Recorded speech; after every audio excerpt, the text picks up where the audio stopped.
트럼프 대통령이 한국에 25%의 상호 관세를 부과한다고 발표하면서 한미 FTA가 사실상 무용지물이 됐습니다.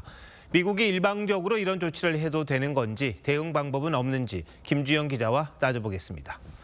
김 기자, 한미 FTA상 이런 상호 관세를 막을 수 있는 방법은 없습니까? 네, 한미 FTA 협정문을 보면 분명히 우리가 억울한 상황입니다. FTA 2.3조에는 이 협정에 규정된 경우를 제외하고 관세를 인상하거나 새로운 관세를 채택할 수 없다고 되어 있고요. 한미 FTA는 양국 간의 정식 조약이라 미국 국내적으로도 FTA를 파기하려면 의회 승인이 필요합니다. 미국이 이걸 모르진 않을 텐데 어떤 근거로 트럼프 대통령이 그럼 상호 관세를 부과한 겁니까? 네, 한미 FTA 23.2조에 보면 자국의 필수적 안보 이익을 위한 조치는 협정 적용을 배제할 수 있다는 예외 조항이 있습니다.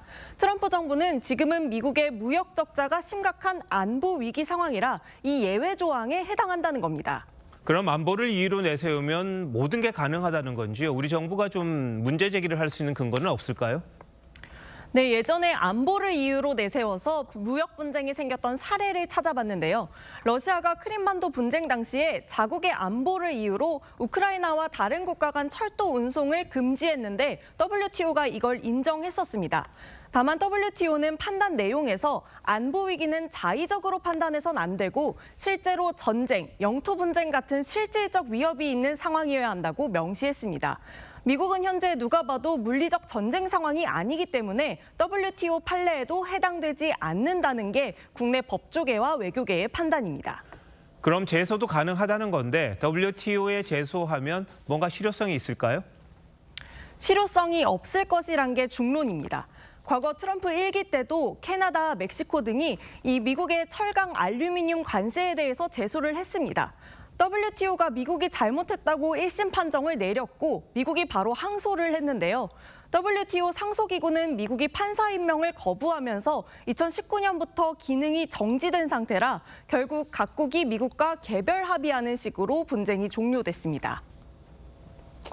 WTO에서 이걸 판단하기도 좀 힘들고 판단하더라도 트럼프가 그걸 들 뿌리기도 아니고 국가 대 국가로 협상을 해가지고 문제를 해결하는 게 좀 더 중요한 상황이 된 거죠.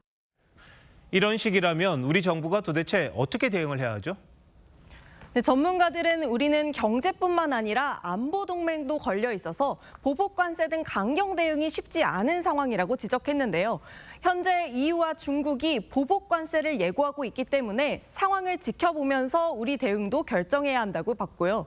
또 오늘 미국 의회에서도 트럼프를 견제하려고 관세를 도입할 때 EU와 영향을 설명하도록 하는 법안이 발의됐는데요. 미국 내에서도 물가 상승을 이유로 관세 정책에 대한 우려가 크기 때문에 이런 점을 이용해서 미국을 설득해야 한다는 의견도 나왔습니다. 우리가 얻어낼 것, 또 양보할 것 우선순위를 정해가지고 미국하고 협상을 꾸준하게 진행하는 거죠. 단발성인 협상이 아니고 인내심을 가지고 우리가 협상을 해야 되지 않냐 싶고요. 네, 국내 정치가 요동치고 이 국가 원수가 없다 보니까 적절한 대응책을 내놓지 못한다 이런 지적이 있을 수밖에 없는데 현명한 전략이 필요하겠군요. 김 기자, 잘 들었습니다.